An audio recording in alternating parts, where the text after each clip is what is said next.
Soup. Hello, everybody, and welcome to another episode of Good Soup. I'm joined today with John. How you doing? Hey Sam, happy to be here. Tropical. You look a little tired, man. I am tired. I'm happy to be here, but I'm tired. Yeah, Torrey, how you doing? I'm doing good. It's always good to be here.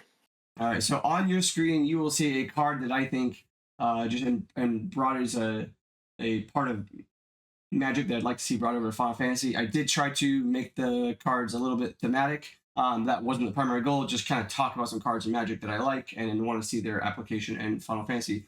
So if these two would look at my live view, they will see I have Angelo. You guys will recognize Angelo from I believe last week's little podcast where they talked about characters that should be in. You might recognize several of these characters. The first part is kind of a fun part. Is whenever a job dog enters the field, you may search for up to one monster or up to one card named Renoa and add it up to your hand. Kind of just like the dog is fetching. That was just the cute part. The basic part, though, is that this backup can be dulled to choose 1/4 that is attacking. Activated is no longer attacking. It is Maze of Ith. I think that there should be more cards like Maze of Ith in Final Fantasy. I think it's an interesting card, especially compared to Magic, where in Magic you can have unlimited land drops. You can go to 7 or 8 or whatever. Of course, you only get one per turn, but in Final Fantasy, you are limited to a total of 5. So taking a backup space for that is definitely a cost. In this case, there's also a search mechanic, so I had to price it like the Thorin Tyro range because you're searching and you still have this effect. What do you guys think of just the mechanic itself? So this is really really interesting. One thing is that it reminds me a bit of, Arcanist, right? Where you're just being able to like deny a blocker each turn, but instead of being like an AoE block, it's just one specific thing. Mm-hmm. Being light is a real big downside.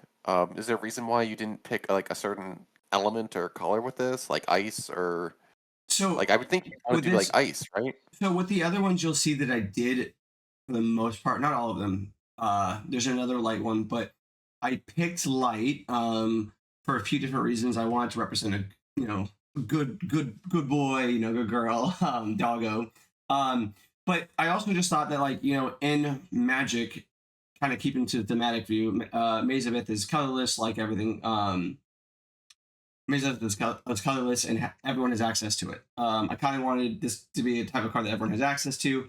I wouldn't mind this card being red. I wouldn't mind this card being ice. I'd have to look where the other dogs are. But I just wanted everyone to have access to it. I thought it would be interesting. I didn't know if this effect is actually too powerful. And I say that because it's not like Arcanist or like the Bard that you have to cast a summon. You can do it anytime. You can do this to your own attacking forward. Like that's what the difference is. So like if I'm attacking and then they play Carbuncle or something, they bounce, they like pump their guy, and you just like activate my guy. It's no longer attacking. Thanks.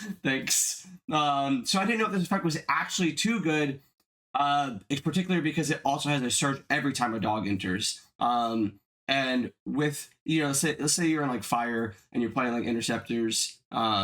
Like it just could be interesting, Interceptor's the only other dog, right? Isn't Interceptor the only other dog though? Currently, but my hope would be if you're putting this type of card, there would be more doggos. That being said, I think that being able to untap your own attacker would be a crazy good effect that you don't see on other cards, and that's what I thought would be interesting. John, what do you think? You've played Maze of Ith, right? I don't. Yeah, I was just thinking about all the interactions. I think so first of all, making it splashable in any deck might be the thing that might be putting it like over the top. Regardless of like the searchable and like interactions with dogs, the primary mechanic that we're talking about, I don't think it's actually like that far-fetched to see it in the game. And I think it would actually play really well in a nice deck next to Arcanist. It would actually like make it so that you can slow down the game a little bit easier, so that cards like Arcanist are played more. I'm always like a fan of like prison decks and like putting in the work to close down the board, and that's your win con. Oh, you're gonna like some of these So cards then. You're gonna like some of these cards then. Yeah, no, I really like it. Like in Magic, I used to play like mono white prison decks, and yeah, it's I I would love to see like more like a different card type in the game that's like enchantments, Mm, where we see like field abilities that work in a similar manner. But I think this is definitely like a happy medium so that it works with the mechanics already in the game. And I think it's very plausible. I don't see it being like overpowered. I know like the fact that you can interrupt you like your own attacks make it so that you can do a lot of like shenanigans mhm. to stop the opponent doing shit in your turn. But yeah, If like I things like it. go, yeah, if things go poorly, like if they block with like a Yeah. warrior light, but they also need to dole their warrior light in order to like kill your guy. They block with warrior light, they dole, and you're just like, all right, my guy's no longer attacking, or some sort of So for thing, you know. example, if you if there's a card that has or a forward that has back attack or someone that says attacking X attacking forward, The you best just example is transfer. just the new lightning, right? The earth lightning is the best Yeah, example because like that can be a complete blowout. yeah. Yeah. I mean, to me, the card that this looks most similar to right now is the Mono Ice Kefka backup that costs 3. That if you have 5 ice backups, you can Hmm. tap it to pull freeze a forward. No freeze. Yeah. And like this is like costed as like a 3 CP backup, right? That Hmm. each turn can deny 1 attack. Whereas the Kefka also denies an attack, but it denies that attacker for 2 turns instead of just 1. And it has the Yeah. downside of being, requiring you to run mono ice and costing 3. But this one has the downside of being a light card, Yeah, it's which I think a big is downside for sure. even a much larger downside in my opinion. Mm. So like I don't think like power level that this would be good enough to see play Well, like as is. ignore the light cost then, because that's Okay. arbitrarily made up by myself, right? So if this card was Okay, a yeah. fire card, if this card was a So lightning if this card, was you like a know, fire card or an ice card, I God could forbid maybe this see card it. was an earth card or a water card, right? Like if it was either of those cards, I think it would be like a water Well, I card that searched for a monster, like that also stopped you guy from attacking. Like you could literally just go like this card attack with a Tomos. But the thing is, you could attack with your Tomos and then prevent your activate Tomos from it attacking, so it doesn't. Yeah, so activate all your backups and then and untap. activating Angelo, right? So you activate Angelo, Exactly. and now he's not, and Thomas is no longer attacking, but you activate your backups. You could do really cool things like that's, Yeah, you know, and like that if would be sick. yeah, in this world where this card printed, like I think the best thing would be like Angelo fetches a monster, and that particular monster's only ability is like Everate, like literally like imagine fetching something that untaps Angelo, and I think that's the coolest like part of the synergy that I think. But like Maze of Ith type cards add that kind of cool mechanic, and that's why I don't think we're seeing enough of them. All right, we're gonna go ahead and move on to the next card. All right, I think this is the last card that's light. So this is Bugahagen. All right. If Bugahagen is in your opening hand, you may start it in play. So that is the ley line ability. So if this is in your opening hand, you just literally get to start with it in play at the beginning of the game.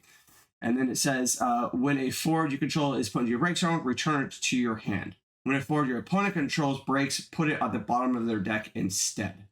And then Bugenhagen can only be doled to pay the cost of summons. So yes, you get to start the game with a backup in play.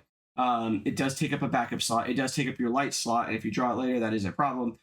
But um, the plus is you just can start the backup in play that cast your summons for free, which is good. And then when a forward you control is put into the break zone, return it to your hand. So you still get your into the break zone triggers. Like that was important because this card's 6 CP light card, right?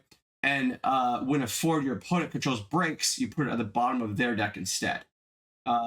So breaks instead. So the idea is that like this is kind of like a rest in peace almost, but also a ley line. Just get to start with it in play, and it goes to the bottom. They don't get their break triggers. This is a mandatory Una H. Kind of we talked about it before, where Una H really should have been fixed. This is kind of a fixed Una H, but it also has some other upsides. What do you guys think about this? Not we'll separate it from playability from just effects. Like these effects, are these ley lines So should start in play type effects, something that could be in the game. So yeah, I've been thinking about the leyline effects for a while. I think they could fix a lot of power creep in the game, and I think they could start interacting with decks like Chaos, because leyline effects can immediately like protect you from break zone effects. usually in MTG, leyline effects are sideboards. Here we don't have sideboards, so you have to build in ley lines into your deck so that they work in the meta that you're playing. That being said, I think leyline effects are too powerful in a backup because just for the sake of like starting the game with one backup in play immediately like fixes like it creates a curve for a lot of plays. Like for example, I would love to start nights every night's that game with like one backup in play. That would be which is like why I fixed it so that Bugag can only be doled to pay the cost of summons. Because I knew that like starting with a oh backup in okay play, okay yeah, I just missed starting that with a backup part. in So yeah, play is just so yeah, in that case, for example, like I would put it in something another permanent that's not necessarily a forward, like for example, a monster. Isn't this Yeah, I more mean, of I get the restriction immediately. It makes sense. Um, I'm completely for ley line effects at this point. I think they match the power level of for like where the game is at right now. Um, I like the card. I like the effects. I think it's fairly costed. I think it's fairly designed in terms of like being light, having the effect. Now that I realize the whole thing about playing the summons, I do think like that's fair in terms of like what do you having think, Tori? a doesn't this go infinite with Blue Worm plus Witch?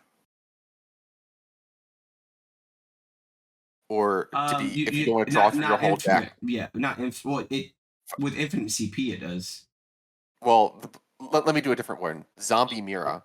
Mm, Like zombie plus any one cost forward. You pitch the one cost forward for the zombie, get it back, turn the zombie into a forward, sack it, get the zombie back too, and you just do that infinitely. yes, but then what happens? Your whole it's just a board wipe every turn. Yeah, I Your mean, opponent can never stick anything. Ever. yeah. You're also yeah. hey, Okay. yeah. What? Give Tori First a This is off, board wipe. Madaluna on Like, steroids. hold on, What? hold on, hold on, hold on, hold on. First off, yes, but second off, you're fix playing. it. You need to play Earth Zombie, Water Witch, and this light 6-drop. I'm not saying that like that's not good. I'm just saying that like, would you make I room don't know. for I feel like this? there's I some think. stupid And by the way, combo. you have to also pay summons. Yeah, but like, but is it more dumb than Chaos Stupid combo? Is it more dumb than Well, Ramza I don't into know if we should Corella? have Like cards that are. the thing I is don't that think you that should can't be go the back. You bar. either right, but you either have to ban those cards or you have to rise the level of cards off the board, right? Like control decks need a type of thing that can pay for a summon. It's going to reduce their cost of summons by one basically until they hit 5 backups. I mean, um, so like it's given them at least an edge in that point. I'm not saying that this is great, but like at least like you can cast a summon realistically. Like if you start with this in hand and you cast like a Yuna, then your Leviathan costs 4. Like it's reasonably to cast a 4-drop Leviathan against Chaos, and then if they go off again the next turn, you can actually just draw the 2 cards, pitch them, and play Luna Freya. Like that's not even broken. Like you might still lose to that deck, you know? Like so I don't know. You say that this thing is only tapping for summons, but he's still giving you an implicit 2 CP discount on all of your forwards as well, um right? yes. Because you Yes, get is it the when 2 they CP die? back when they Yes. Yeah, die. when they die, yes. So I wouldn't do like the I think two-sided effect. I would just do like one-sided thing that Mm-hmm. like fucks up the break zone for the opponent. Like yeah, Okay, yeah, I can see that. every time a card enters the break zone from anywhere for the opponent, you just remove from game. yeah, like just Yeah, having this in your I opening thought. hand is just so stupid. Yeah. Well, so okay, so hold on. If you have it just to where it removes your opponent cards from anywhere, so Mhm, if they mill their own top deck, like it's removed from the mhm. game, or Yeah. it just go to the bottom of their deck, like that might be more interesting. Like if it would be go from anywhere, just goes to the bottom of their deck. I think that removes from their game might even be too good still. Um, I mean that not necessarily because like then it plays for a decking strategy. So you can just like people are gonna be scared of building decks that play with break zone. So that immediately would nerf chaos immediately.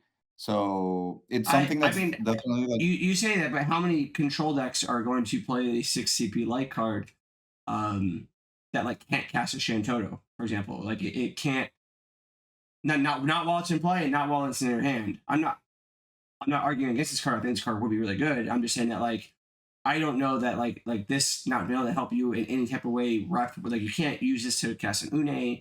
You can't use this to cast an X Death. Like it doesn't really help you cast any cards that are going to beat Chaos besides Leviathan specifically, which I do think is a great card against them. Casting it at 4 is still not insane, but it's like I guess the best thing you could possibly do. Um, I mean, but if you start your game with this card and you play it, how many things is the Chaos gonna do against you? Like they're gonna have to change their whole game around it, and apart from that, no, I they're gonna agree. be clogged, I they're gonna be agree. clogged with I agree. other And cards. if there was a sideboard, um, in Final Fantasy, you know, if this was a limit break, if there was a sideboard, then I wouldn't make any arguments. But this very purposely was created to not be a limit break card, so you have to include this in your main deck, and then hope that Yeah, it does something against every other deck you play against. yeah. Wait, all No, I can I tell you mean, is that this I will think tilt me off that's the where face the of the power earth. level. This would what I tilt think you? that's where the balance is. Yeah. Yeah. Okay. Good. I like that. Let's move on I, to the next card. yeah, I think the variance is just too high. I'm not a big fan of the ley line cards though. So Fair enough. Fair enough. All right. I mean, Let's.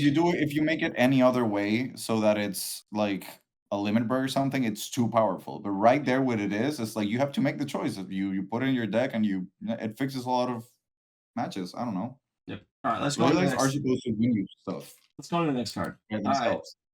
Ambrosia. This is Clive's Chocobo. So 7 CP summon. EX burst. Characters you control cannot be chosen by opponent's summons or abilities until the beginning of your next turn.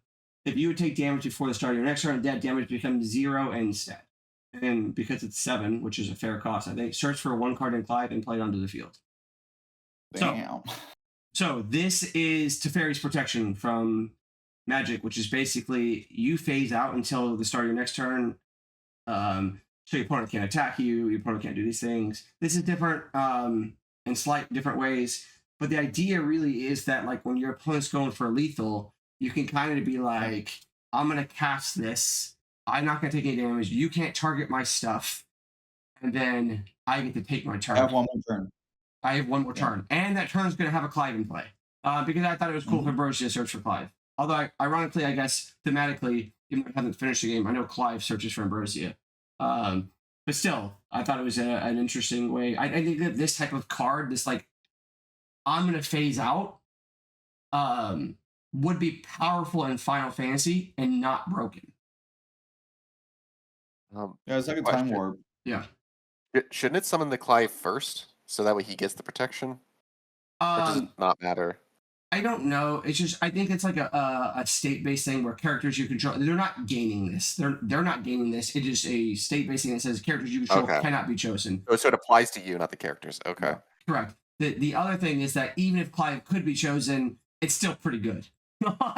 It's still pretty good, right? Not to mention that you can just like cast this, and then you know if it's during your turn, you can of course prime. But yeah, I just thought it was interesting that we don't have this type of like, hold on, timeout. Like not even time warp. Time warp would be too good. Time warp basically is you pay 5 or you take an extra turn. 2 depending on the format, and you take an extra turn. This is not giving you an extra turn. Your opponent still gets to draw. They still get to attack you, which is relevant for some attack triggers that may do things. What they don't get to do is deal damage to you, and your stuff can't be targeted. So I just like I think that this kind of effect, like if you let's say you played against. I don't want to keep bringing up everything about chaos, man. I don't want to do that, but it is an interesting perspective against knights or against chaos, where like they go to alpha strike you and you're like, hold on, I'm not going to take any damage this turn, and I'm going to get Clive. And you can't. I guess it wouldn't even be too good in that response because you could do it in response to them specialing, But if you do it in response to them specialing, you're gonna have to sack a forward, which means the Clive's going away. Because this game doesn't have the mechanic of phasing, I couldn't type your stuff phases out. Yeah. But Could you not just make your cards like immune to card effects? Do we not have that? Like, could we template that in? it's Because like actually, as it yeah, stands, right now you're still getting Shantoto'd off the board, like Yeah. for your life. Right? yeah, So that's rough. I mean, you are in fire, so you still have Amat, but yeah. You're getting Shantoto'd, but I really see this probably playing in like a mid-range deck where like you're not necessarily committing 4 forwards more than your opponent is. You know, like you're committing like 2 forwards more than your opponent is. That those forwards are exactly like maybe Minwoo FFPE and maybe Clive. You know, like you're not playing 5 forwards until you're killing your opponent. Like oftentimes, I don't even think it's correct in those decks to Montleonis until you're gonna either kill them or put them on like deal with this or die. You know. Also, this is a reaction card, so you're not going to be playing this on your turn. You're playing this as a reaction to the other player doing something. Well, So yes, them but you them could do it on your turn also. That's something yeah, to notice. Yeah, you you could. could, but in the case that what Tori's saying is like, okay, they're gonna do something, you're gonna protect yourself for this turn. They already paid for something, or them doing Shantoto is something that would play, Well, you like would, would yeah, favor you in that. yeah, but you also wouldn't like. First off, you obviously wouldn't cast this if they cast Shantoto, and that's not what I want Yeah. this to do. I don't want this to be able to stop something like Shantoto. Shantoto shouldn't really be that easy to stop. I don't even like the Amaterasu stops it. It's like it's a 7 cost backup for God's sake. You know, No, like what I'm saying is that if anytime you someone play, Amaterasu to Shantoto, they lose the Shantoto player has lost the game. Period. yeah, what I'm saying is that if you missed the Amat. yeah, if you play this and then they play Shantoto, if is that what you're saying, Tori? If you play this and then someone plays Oh, Shantoto? my point is, it doesn't even protect you from Shantoto, right? For Like, sure, Oh no, for yeah, sure. but Sherry's You wouldn't protection use it for protects you that. from like everything, It right? does Like absolutely, yeah. outside of counter spells. Yeah. But what it does do is if they have something that like targets your forward and they're playing on alpha striking, like they cast like a Sid from 16, you know, and they're gonna go get their stuff, or they cast a Clive, you know, and they're going to Clive and they're gonna attack you. Or you're not gonna stop the prime, but like even if they prime, like then you just do your thing and you're just like, okay, my guy's protected. You can't attack me.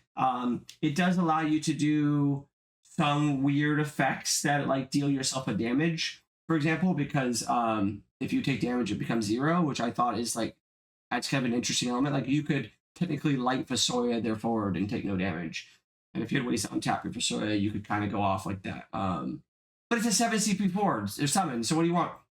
It's searchable. I know that it's searchable. It's job Chocobo. I gave it a job. I just wanted to give it a job. it's also EX Verse. I would So hate. it Oh, is- whoa, wait, why is this? Yeah, I just noticed. Hold on. This can't be an EX. It's a What are 7 you doing? CP summon. Listen, when you hit 7 Bro- CP Odin, you Bro, often you lose to cannot game. summon Clive from deck as an EX You don't. burst. Look, read the text. You don't. That is No, the it's just second the part first of the part. effect. You just get the first part effect, like any other. Oh, has there Yeah. ever been a summon that only did part of the effect on an EX? All of them. Yeah, all of Yeah. them. You do up till the first period. That's What it. summon has an EX has an effect that's not part of the EX burst? It wouldn't matter because the effect text the I don't know. It's not called the reminder text in Final Fantasy, but the text and Final Fantasy isn't worded like, oh, in the case of characters it does this. In the case of summons it does this. It's the case that in EX burst it does the exact line that the EX burst is Okay. on, and that's all it does. Okay, I feel like every other summon when it's an EX burst, it just does the whole summon. That might be true. So I But you don't search think for they Clive would here. break that. Oh, I think that they would. I think there absolutely will be a time where summons do more than one thing, and you don't always get both. I mean, like you getting both from Leviathan is quite silly for what it's worth. I mean, It is. Yeah, you getting It both. really should not hit both on the EX burst. Yeah, but they have that set up to be choose one or both or whatever. You know what I'm saying? Like this isn't choose one or both. If it was choose one or both, yeah, you're absolutely right that you can't EX burst into a Clive. Although it is like pretty cool at 7, but maybe we just make this cost 9 and then I don't know. I don't know. Going for game and having this be like damage 6 would tilt me out of my mind. Yeah, but Every like single card it's you've shown me today, Sam. It's like you're trying to make me upset. no. I'm trying to raise the power level a little bit to match other things. Like this isn't going to go in those decks. Like I doubt that this goes as worded. I don't think it's even going in Knights, even though it's a fire card. And Knights could play and probably maybe should play Clive. I don't even know if you play this in Knights. Maybe it's good in the mirror match. It definitely costs a lot. Maybe it could be Meath, like Opus 7 Meath into Ramza. Like that's the plus for it. I don't know. Um, but what do you just think about the phasing abilities? Like, do you think like something like that, like doesn't have to be any extras. Ignore that. Just talk about just the text itself of phasing out you not being able to be attacked for a single turn, like a cockatrice for all their forwards. You know, like um, they can't attack. Yours don't take damage. Like shit, this card could say cockatrice and whatever. I just want to make. I just personally want to make it a character I hadn't been in Final Fantasy yet.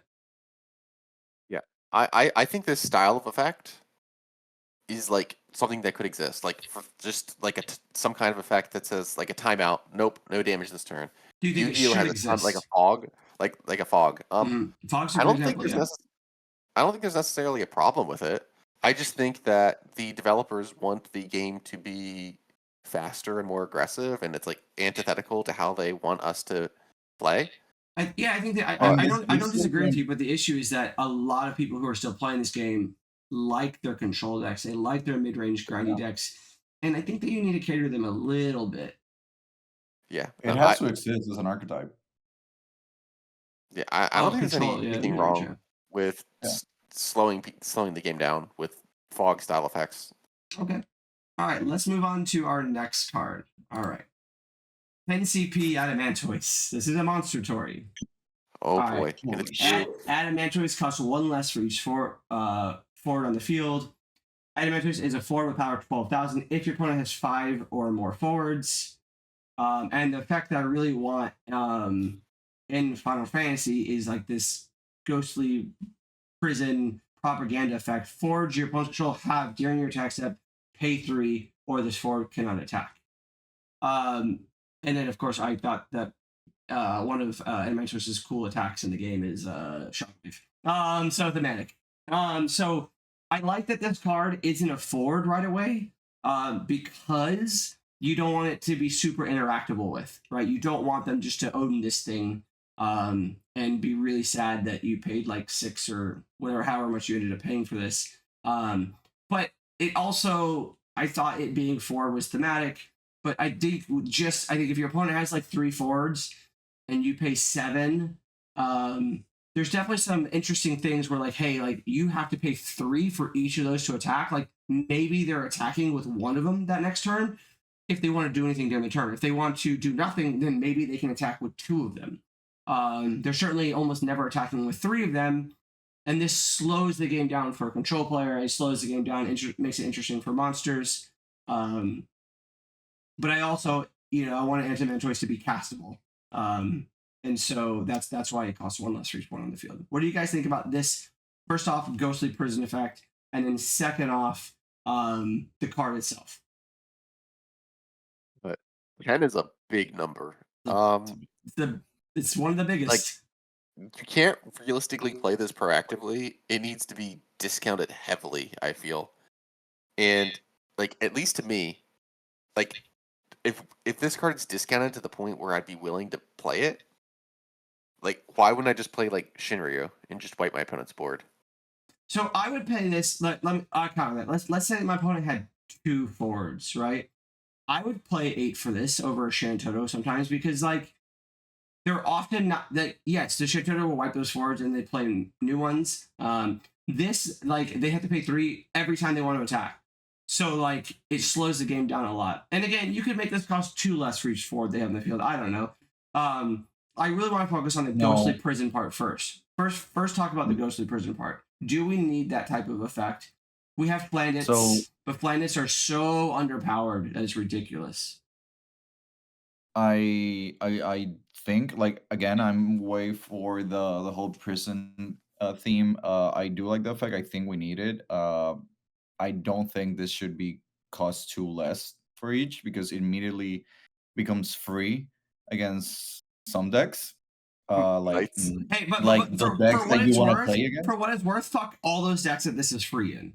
No, because If they then have those decks 5 are forwards, then are unplayable, because then what do you do with them? Like, so okay, yeah, but uh, it doesn't cost 2; it costs 1. So make your yeah, case either way. because then it becomes a leg line. Then it's like, okay, play it for free. They can't do shit. You have a 12,000 on board for free. I do like it. Well, I like they the tap. I'm sorry, but they just tapped a bunch of knights, and this guy dies. So Yeah. yeah I think I would rather have this style of effect on a backup rather than a yeah monster. or a monster that's not a forward. Yeah, like he's as a monster forward thing that because you don't control when he even becomes a forward. I feel like he's too easy to remove. Like if I'm spending all this CP on this guy, and then my opponent Green Alexander's him off the board, I'm going to kill myself. Like I'm just done.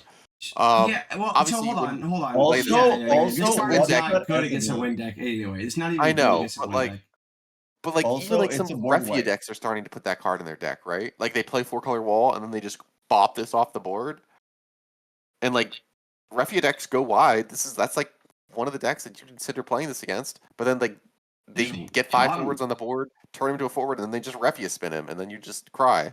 And then you do your S You ability. shockwave them too, but yeah. Yeah. Of course. I don't know. That's just so expensive. It's just so expensive. Okay, so keep all the text. Is it too good at 8 CP? I mean, I don't think you can put this at like. I don't think you can put a card like this at like 6. I just don't. I just No. like it's too good at 6. I think. Well, at 6, I could possibly play it off of Mira. And there's no At world where 8, you should I'm be able dead. to play this. Yeah, there's no world where you should be able to play this off mirror. I'll go. I will die on that hill for sure. The thing with the special is though is that I don't want to run more than one copy of this. No, that's fair. So I don't. There's a lot of The cards with special doesn't seem specials to like appeal to that. me. Yeah. Although to be fair, there is 1 CP Adamantoise you can use as special fodder, but And it happens to be a monster. not that I would run it. Yeah, That card I is suppose that like, if terrible. they printed this card, they would also have parentheses 15. Like, Okay. like that's what they would do. You know it, right? Like that's what they So would do. here's the thing: if you're playing against really, really aggressive decks that you want to play this card against, you do want to see it like in your early turns, like turn 1, turn 2. And the S ability kind of like makes it so that it's worth it playing a whole playset. I don't know. I don't like the card because I wouldn't like to see it on the other side of the board. Okay. I have a really interesting mechanic that I never thought of. I don't even remember if there's one in Magic, but it just really applies to what you're talking about, right? What if this card costs 3 less for every Adam? Or I guess not 3 less. What if like every Adamantoise you pitch to this counted for 4? Like, so if you open with 2 Adamantoises, like you open with 2 of these, you could pitch one of them, and that's 4 CP. Like That's if true. that was its static thing. It's gonna be ridiculous because then you're gonna build around the card, and then you're gonna recycle your Adamantoise to have. That sounds Shadow like a Whip, cool format. Like, what do you like? You sound, it sounds ridiculous. Like that sounds like a cool format. This card alone is gonna control the whole format. It's gonna be like control versus whatever. I don't even think this this is is good. Yeah, see, exactly. Torrey doesn't even think it's good. You think it's I don't even think I don't think I would even Tuesday. play this. I don't think I would play this in any of my water monster decks. Crazy. Yeah. If I was that afraid of people going wide, I'd just run Shinryu. Like just full stop. So let me ask you this, Torrey, because here's what I really want to know. What cost would 1 CP Earth Flendit have to be for it to be both playable and not overpowered? If it said it says that you choose 1 forward, it can't attack or block unless they pay 1.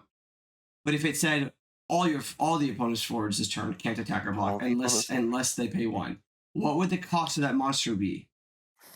It would need to cost 1 or 2 for me to consider that. I'm sorry, Entirely it cannot cost 1.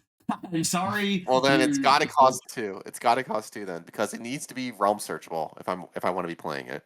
That's ridiculous. That's terrible logic. Like that's like there are good monsters outside of 1 and 2, and like if Yeah, you play against I don't play them. if you play against Chaos, I think dropping a 3 CP Flandit that says your guys can't attack, let's pay 1 for each is pretty fucking good. Okay, You it say could maybe 1 for cost 3. each? I wouldn't pay 4 for it.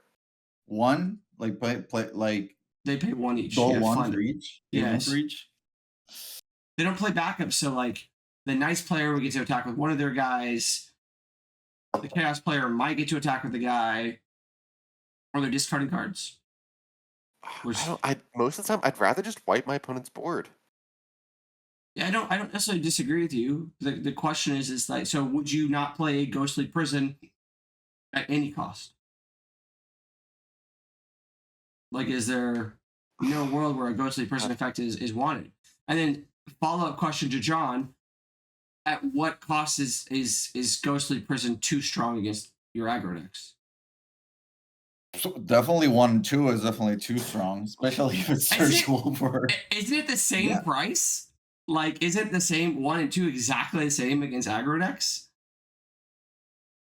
What do you mean?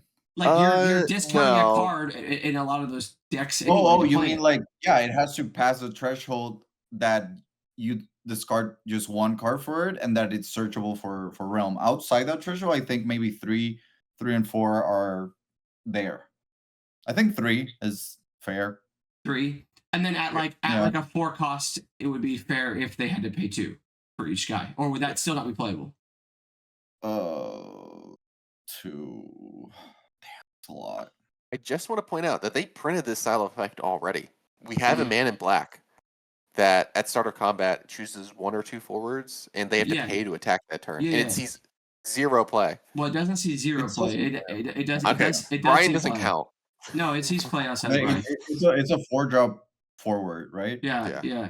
It does see some play outside of Brian. It sees some competitive play. It doesn't see a lot of competitive play. But I will also say it's also a forward. And you can't, it's the same reason that the effect would be better on a backup. You can't put a good effect on a forward and be like, why didn't it live? Against Chaos or Knights. Like, they're going to kill it. I know. Or they're going to Amaterasu. Like, definitely can't make it an 8K. And by the way, I think Man Black is an 8K. I think Monsters is the sweet spot because there's basically no backup breaking mechanics that are being played consistently. It's always like they come back into play when there's something that's broken in the backup section. So I think Monsters is the right place. I think 1 and 2 is definitely too powerful. 3 CP and 4 might be something playable. But yeah. Okay. All right. Well, I'm all for the type of cards. Yeah. All right. Let's move on. All right. We have Saito.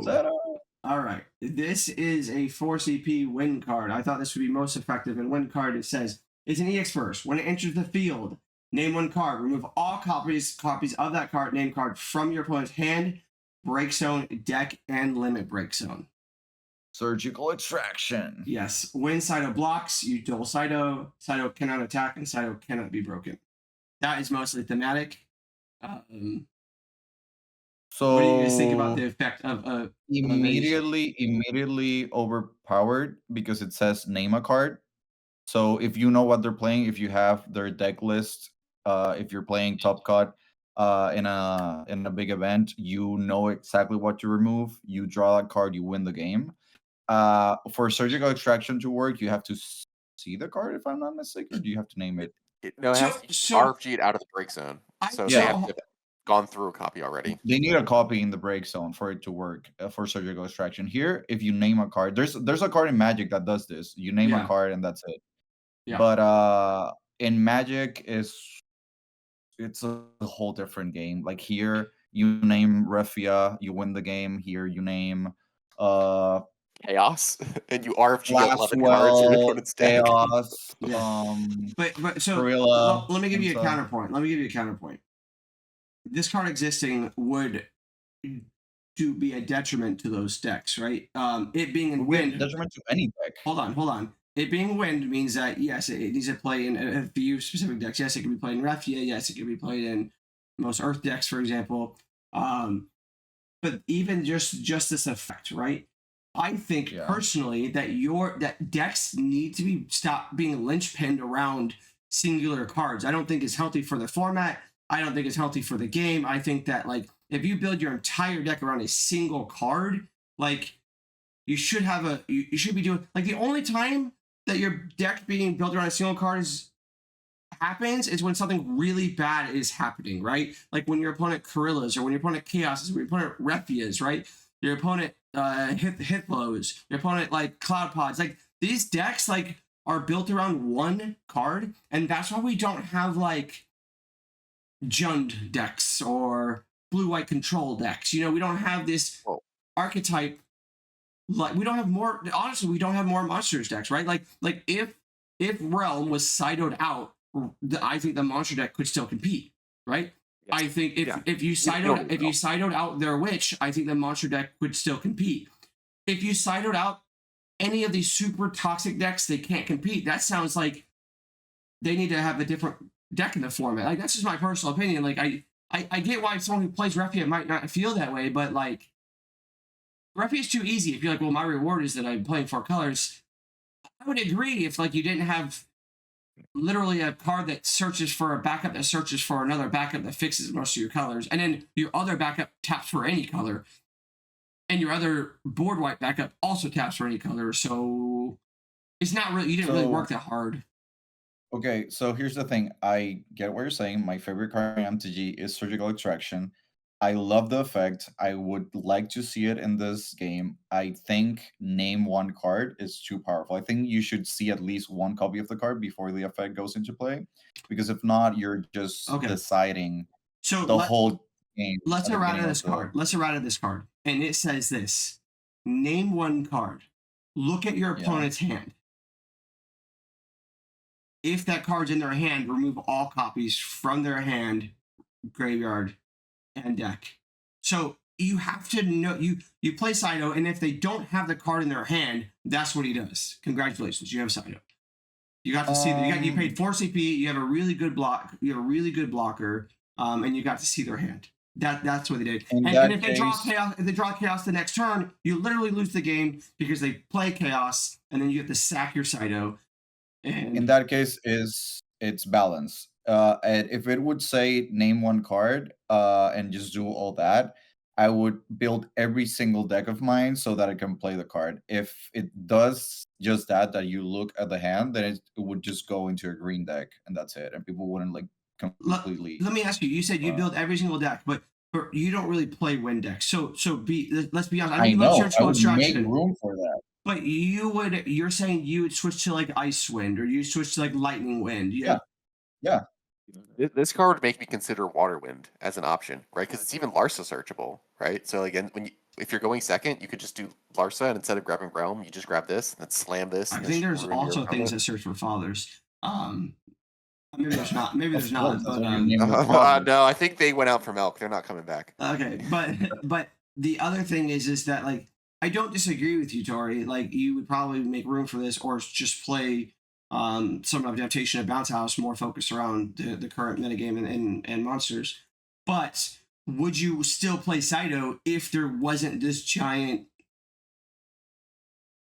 format of Boogeyman? Like if you had to just play against a solid Ice Lightning deck, right? Like Ice Lightning, you could take out Alcid, or you could take out, like, you could literally name any one of those cards, and it's still a performing deck. It will still perform. You could still die at any moment, right? Like those, I'm not saying I like putting Ice Lightning, I don't, but like those are the kind of decks I thought were when Final Fantasy was at its most fun. I'm not gonna say that this format is terrible. I'm not that person. I enjoy this format a lot. I'm having a lot of fun. I'm not having as much fun as when I was playing like Earth, Wind, good stuff in set 5 and set 7, you know, and Water, Wind, and like good stuff. It wasn't. Water, Wind was insane with like Pain, right? But you could take out Pain if you sided Pain. Like the deck was still a very good deck. You know, you could still mill it out with a Riku. And for me, I think that Saito makes that format possible again. And if you want to still run Chaos, or you want to run the Gambit, you want to hope to not get busted red-handed, then you get to do that too if that's your thing, you know. But like, So I get what you're saying with the Ice Lightning because Ice Lightning is a fair deck. It has a lot of synergy within it. It has a package that's really powerful, but it doesn't stand much of a chance against like turn one, turn two combo decks. It has like some counters, but I get what you're saying in the sense that it equalizes the field so that everyone has to play fair decks so that you can make it through Seto. But it takes away combo decks. I don't think like one single card should eliminate archetypes. The same as Adamantoise eliminating like I respect that. I just don't think that one single card should also define formats. no, I agree. But then that's a that different single card can conversation. be But banned, or you can tag something against that card, but putting something that just eliminates. So this also works against control decks. If you play a control deck that has like one finisher, you take out or like you take out like, or you can just take out their Shantotos, for example, right? You could take out. yeah, So what would be interesting, right, is if this thing had a clause of like choose a forward, or choose something like that, where yeah, you a can't specific take out archetype. their backup, you can't take out their summon, right? You can't.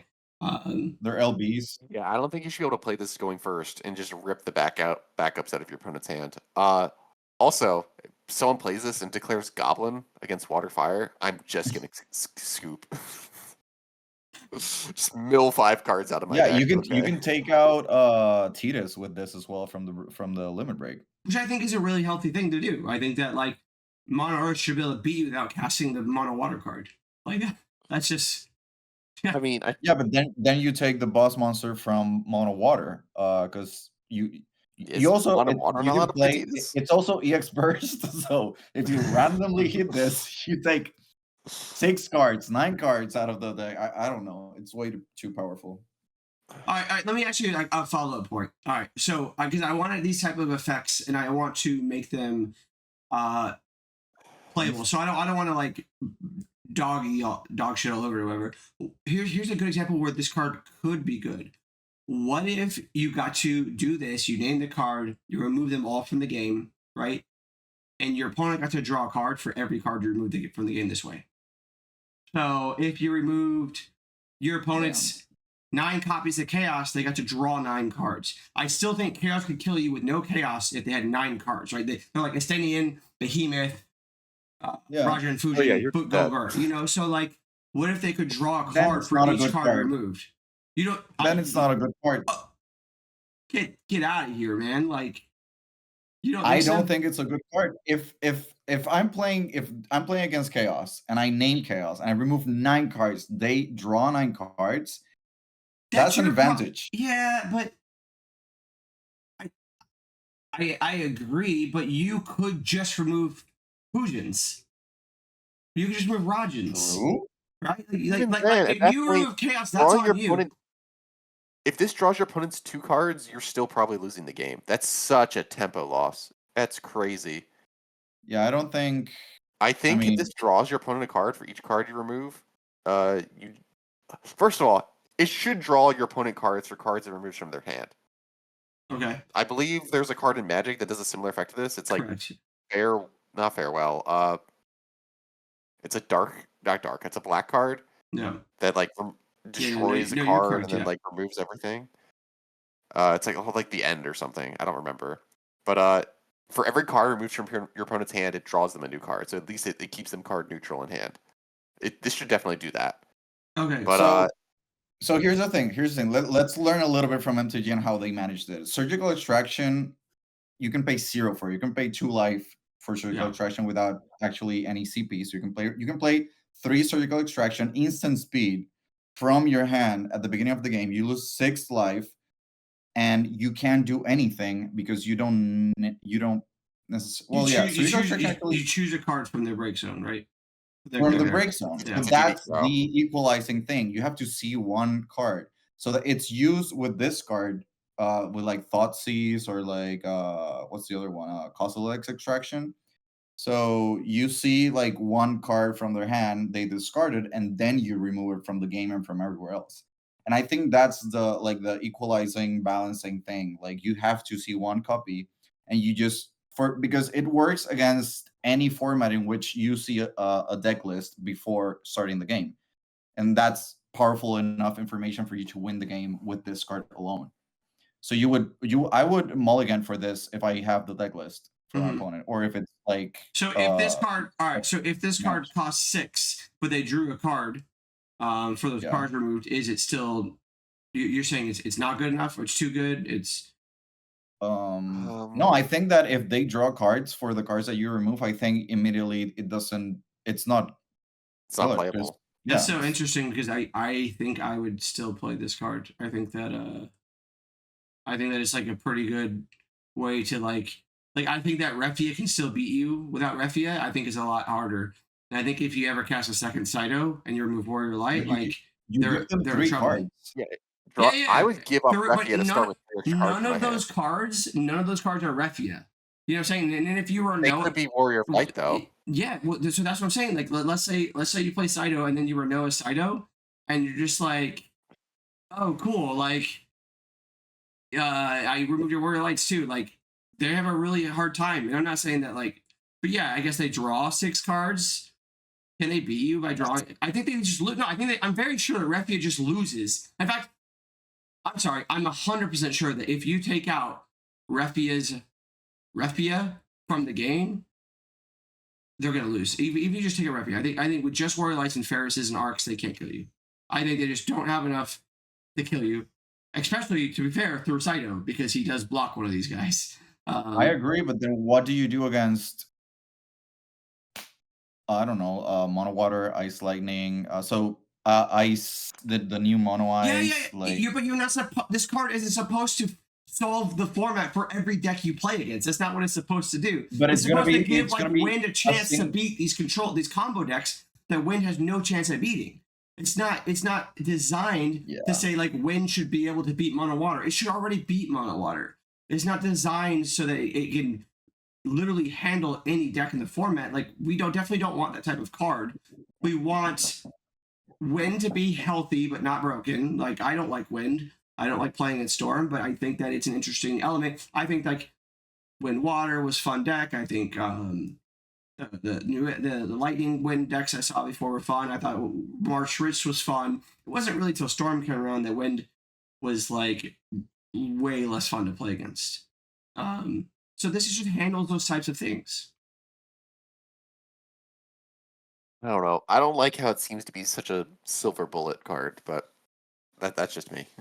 That's the thing, it's not just a silver bullet. I don't think you're wrong. I'm just presenting an idea and then seeing where we can go with it. Silver bullets are a silver bullet because they beat a specific thing. This is good against absolutely everything. Any card that just says name a card and remove whatever. Okay. I think it's too powerful. All right. Let me ask you this. Exact wording. And Saito says, name a light or dark card, light, dark, or multi-element card. Remove it from the game. Still very playable, right? Yeah. I would think the one deck you would actually really fuck over is Shark, because you remove their arcs from the game and they just have these giant 11 drops that don't do anything. Yeah. No, it would be great to help mono win, and it's not going to be something that every deck is going to try to, Well, it doesn't draw a card. It doesn't draw a card. Yeah. It doesn't untap your backups, right? So you have to make an actual decision to put this in your deck. Yeah. And I think there's a cost to that. And I do think that in the current format, there's actually a very big reward for that too. Yeah. Oh, there definitely is. No, I agree. If you make it so that it's a specific color for a specific, if it becomes then a silver bullet, then I agree. I would. But yeah, just naming any card in any color and any type of card, it's too powerful. I definitely don't disagree with that. We still have 2 more cards, so let's move on.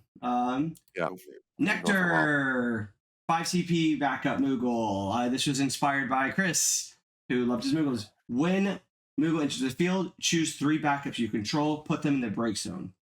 If you do not, break Nectar. When Nectar is dulled for CP, it also adds Fire, Lightning, and Ice. And then Nectar cannot be chosen by your opponent's summoned abilities. So this is Lotus Veil, This is that style of card. What do you guys think? So the idea is that like It produces 4 CP in total? it produces earth, fire, lightning, and ice. I didn't want to make it wall colors. That's for good reasons. I thought these are 3 colors that there's some cool Moogles in. I thought it would be too strong with the water Moogles, too strong with the wind Moogles. And so I think there's some good lightning Moogles. I think there's definitely some good ice Moogles, and there's some very good fire Moogles. So minus the synergy alone, what do you guys think about a backup that requires you to put other backups in the break zone, but you're kind of cheating the backup limit, right? Because now you can really go to 8 backups basically, right? You have this plus 4 more, so that's 4, 8. Yeah, you go to 8. You run this in Earth Wind, right?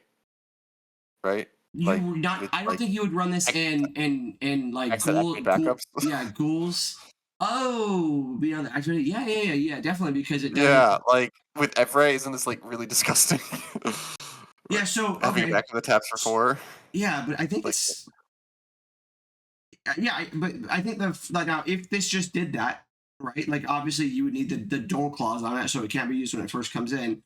But the fact that you have to sacrifice 3 backups when it comes in, I think kind of and because you can't stack like so what you could do, right, is you could play Nectar. The problem is you have to pay 5 for it, so it's not worth doing this. But you could play 5 for Nectar. It comes in, Billy on the stack, you Evray it, you tap it, you cast something while this is happening, and then that thing untaps, you continue to do this stuff. But you had to pay 5 for that and you're losing your backup. So at the end of the day, I don't know that would play it. I would play it in Earth Wind control decks, but just not in Storm decks. Yeah.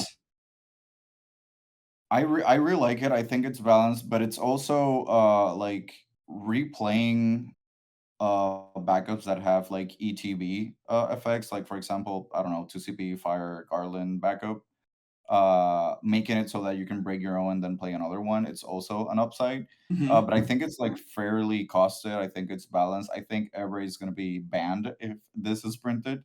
But I like it. I mean, like it. there are a lot of cards that are good with this too. Besides Every, like Sarah, for example, literally untaps your Moogles when she attacks. Right, like that would be very good with Sarah. Obviously, you could just play this card in like Earth, Water, and your Tomos can freaking untap this. Like I don't know if you would use that CP all the time, but you could like let's say you plays an Earth Water and your water backups are exactly 6 CP Larsa and Thornton, right? And these other cards that they do their thing, and then you play Nectar. Those cards break. You draw cards for those cards breaking, and then you also get your Nectar. You could also do stuff like sack a Princess Goblin that was going to die to a light forward entering anyway. There's interesting stuff you can do with this. Rampair is also extremely cute, especially considering this generates lightning CP. But 5 is still extremely expensive. For sure. Also, I think that 3 is broken. I think that's an issue. Yeah, the thing is, so if you go turn 1, having like a backup, 2 backups, turn 2, duel 2, play a backup, and then turn 3, you like duel your 3 backups, pitch a card, play this. Like in a control deck, that's like probably fine. You wouldn't play this in any other deck, right? Like you would need an Everett or a Tomos to make this like a good turn. Yeah, you really would. Or an Asura, right? There are definitely some other cards like. I don't think it would be bad either at 4. Like if you're playing a control deck, I don't think I don't think this is. I think 5 is still too much for this. I think it would need to be 4. Because then you leave like an open backup for like Mist Dragon or an Amat. Yeah. So this backup, even though it generates 4, because we can't float mana in this game at all, like it's not as good as having a backup that generates like 4 mana in Magic is or something like that, right? I think this would be a lot better if you only sacked 2 and it generated 2 CP, even though it had like less upside with your activation effects. I considered that initially, but I thought that actually might have been too good. Like, I still don't think so. This is still a dead backup in your opening hand, right? So like, when I'm doing my math on calculating how many backups to put in my deck, like this is not one that I could like include for the hypergeometric calculator for my math of finding a backup on turn one. I Right? 'Cause agree with that. Yeah, I agree with that. I think most people So are including Shantoto, for example, and they shouldn't be, right? But like, exactly. Like I don't include Shantoto, and I wouldn't include this either. So that means if we're including like let's say like 2 copies of this in our deck, and then we've got like 2 copies of Shantoto, now that means we have 4 backups in our deck that aren't helping us find a backup turn one, but what I which do means that think we're that gonna have to ramp this to having ridiculous amount. what I do think this does is it allows for interesting effects. Like I'm not saying that Robo Akbar should be played, but like Robel, like the cards that get backups back from the breakstone that generate long-term effects. But I think it also allows you to play bigger, heavier cards like the 9 CP Yasmat, right? Like these bigger cards because they're easier to cast, and if someone kills them and you top deck them, you don't have to discard 2 cards to play them. You could tap your 3 backups or 4 backups and discard 1 card and play like this giant 9-drop. And like to me, I think that kind of encourages like these big pill bomb cards, which wouldn't even break the format, obviously, because this card would never see play in the chaos format. Yeah. You know what Like, this is the best is. You know what this this is card's just too slow right now. too slow. Yeah, What? exactly. But it could be good under the right context, right? Yeah, the only other issue is we don't have any backups in the game that tap for more than 1 mana at a time. So I Currently. don't think like that I don't think they're considering the style of effect. So yeah, I don't think they are either. So this is Lotus Veil from Magic, which is a lot worse than the card that I was gonna make into a Final Fantasy card, which was Ancient Tomb. Maybe I'll say that for another video, but Ancient Tomb would basically like in Final Fantasy it would be a 2 CP backup that doled for 2, but you take a point of damage, and I think that might be very good. I would run that. Yeah, of course. Of course you would. I would run that. Yeah, I you're love like- taking damage. Yeah, you like turn 2 like natural hard cast realm, and then like also I'm starting to hit my damage threshold. Like damage yeah. threshold from your end. In fact, next turn, you're online because your Every activates the Ancient Tomb, and you're able to hit the damage 3 on turn. Yeah. Anyway, Oh, man. so clearly you can see why I didn't make that. It was gonna be too good. Please.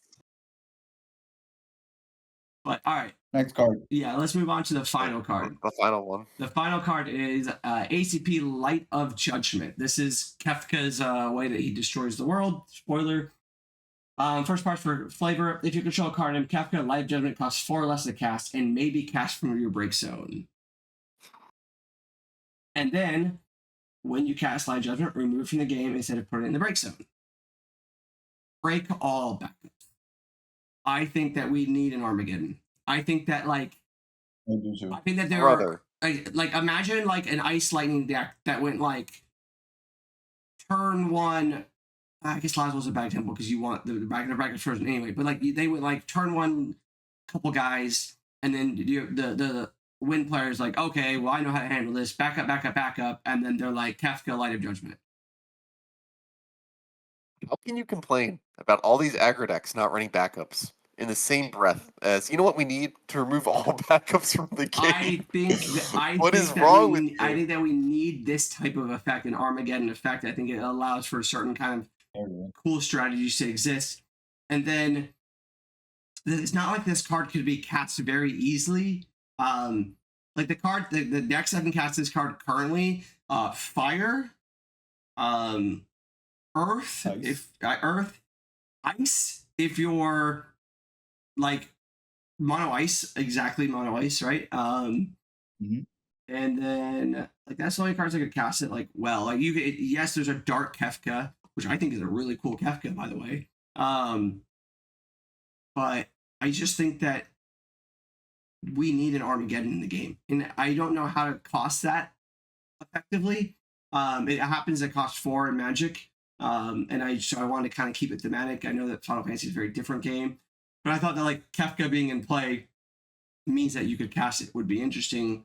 And I don't think you should be able to Armageddon multiple times. So if you want to run like 3 Light of Judgments, that's on you. That's 3 8 CP dark cards. which is not the same as running 3 arcs since there's no reduction in this card. Yeah.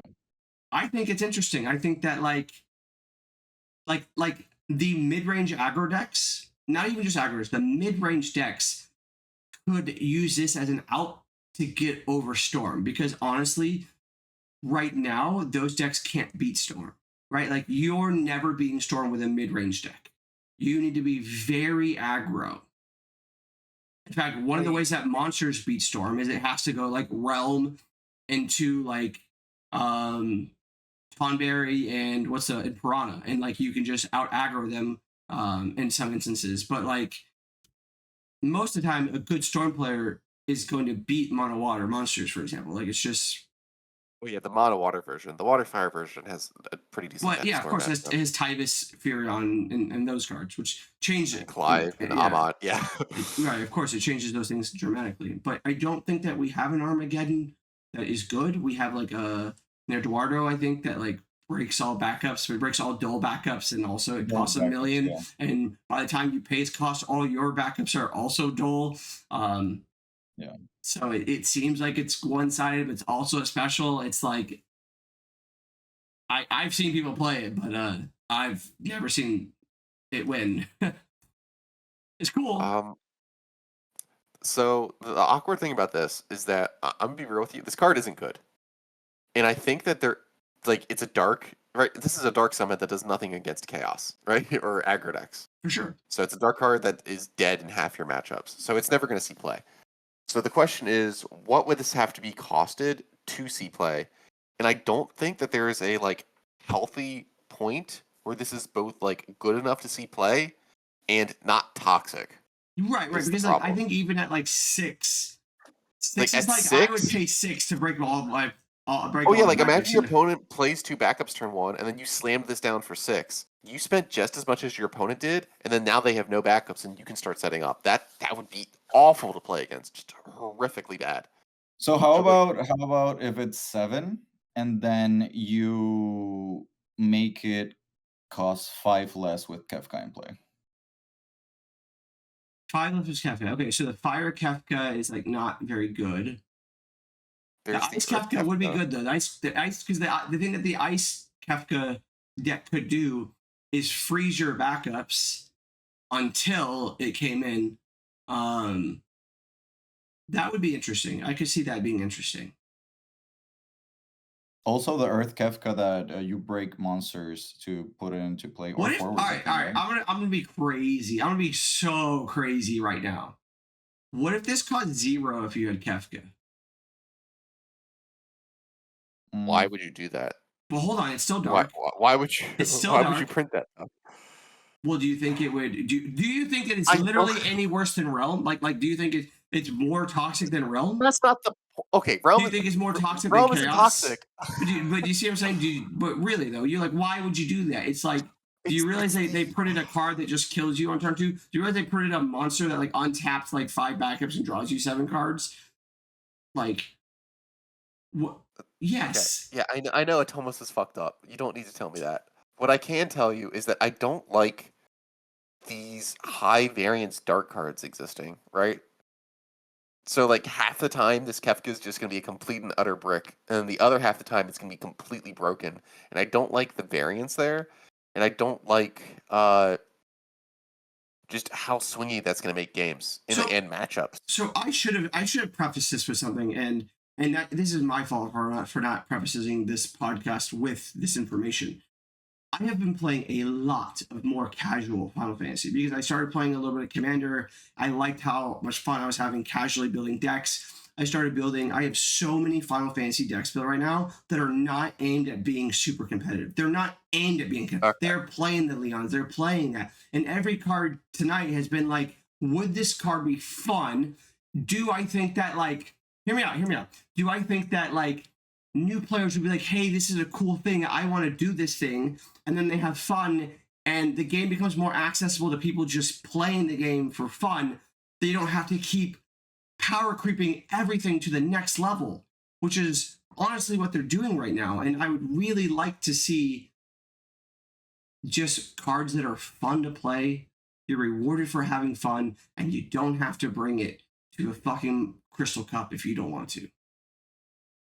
Enter Hitler. Okay, like I always see things from like the competitive I get mindset, that. so maybe I'm just like one track focused on whether or not it would see play and whether or not I But can use you've this played to casual win a Magic. Career You Cup. played Magic very casually, right? Yes, I And you have. enjoy Extremely you casual. like playing fun Magic cards. You know, like Very occasionally. yeah. Well, you did at one point, yeah. Yeah. If you saw this card and you weren't aiming to play super competitive, and you're like, Kefka's one of my favorite characters, you'd be like, let's build around Light of Judgment because it's cool to blow up the world. You know, like that's cool. I want to do that. It's a massive dick move, yeah. Okay, so here's the thing. I immediately compare this to Arc, which is for me way better as a card than this. Mhm. Uh, Arc is a playable card. It is in the game. It's Also way on our more list of powerful. toxic cards, yes. Also in a list of toxic card, but it reads immediately like way more powerful. However, if it wasn't for like one single chaos card, that Arc would not be seeing play. If I see this, I immediately go to the search engine and look for all the Kefkas that are printed, and I think there are some Kefkas that might make this too powerful in that sense. But the upside for this is that your opponent is playing a lot of backups, and even in decks that uh, rely on a lot of backups, if they know that you're playing this, they can play differently so that they can play around this card. And I don't think it's Some decks, too powerful. some decks. Yeah, some decks, but like this is gonna be really good against Refia, for example. And Yeah, it's yeah. gonna be really good against Refia can't play without backups, right? Like yeah. Yeah. or but like Earth Water can't really play without backups. Like Earth Water control, not with water monsters, right? Mono Water can't play without Earth Water or Mono Water can't play without backups. So Yeah. Mono Wind can't play with backups. So I get what you're saying, but there are some decks. There are a lot of decks. In fact, let's go with there are the majority of decks. Can't just say, hey, you know what? I'm gonna get you by not playing backups this game. Because guess what? Yeah. You're Light of judgmenting them every single turn if they don't do that. Like you're just like, I just have the card in my deck, and now you're not playing backups. Like I'm casting Light of Judgment for free against you. Yeah. Look at Torrey's disdain. He has such disdain. So Sam, like after My the backups conversation, are do you think like sacred. it's fairly costed right now as you have it written? Yeah, I think it's fairly costed. Okay. Like I don't know if I would play it competitively. I definitely don't think it would be broken competitively.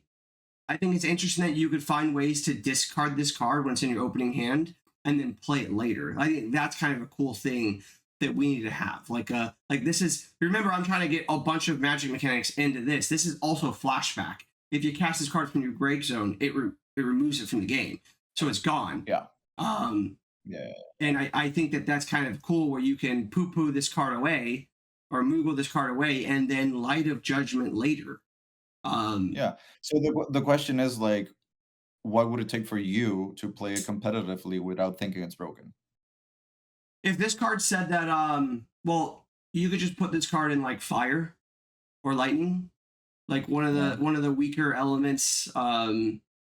You don't want to play this in ice necessarily because you're first off you're really using your backups that lightning does not necessarily need to use. Fire uses more now because of Montleonis, but doesn't necessarily need to have because it can generate value through like cards like Minwu or cards like Minwu needs backup. Yeah, well, cards like Tenzen cards. There are just cards that can generate value without necessarily using a ton of backups, for example. So you might play 2 backups with Tenzen, but you don't necessarily need to go to 5, right? I mean, of course, that's different than with Mono Fire.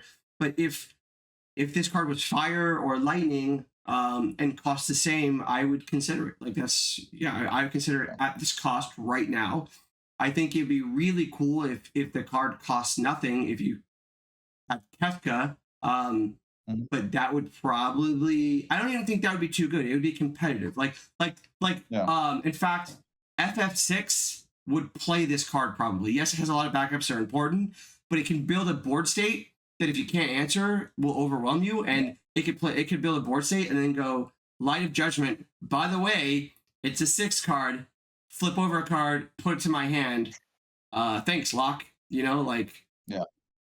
And even if Locke hits it and he whiffs it and it goes to the break zone, oh no, now we can cast it from there. Yeah. yeah.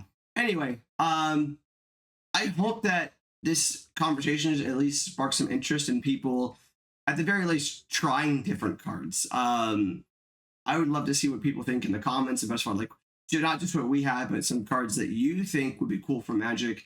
I think that you know, I don't think that these cards are gonna go anywhere. I don't think that Hobby Japan gives a shit. But like we've said this a million times, but like what Good Soup thinks, I don't think they give a shit, and they definitely shouldn't, because clearly these cards are either all broken or all terrible. So that's why they have a testing design team to start making erratas to these.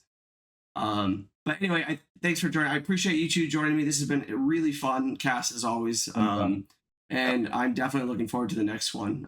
We'll see you guys later. Take care.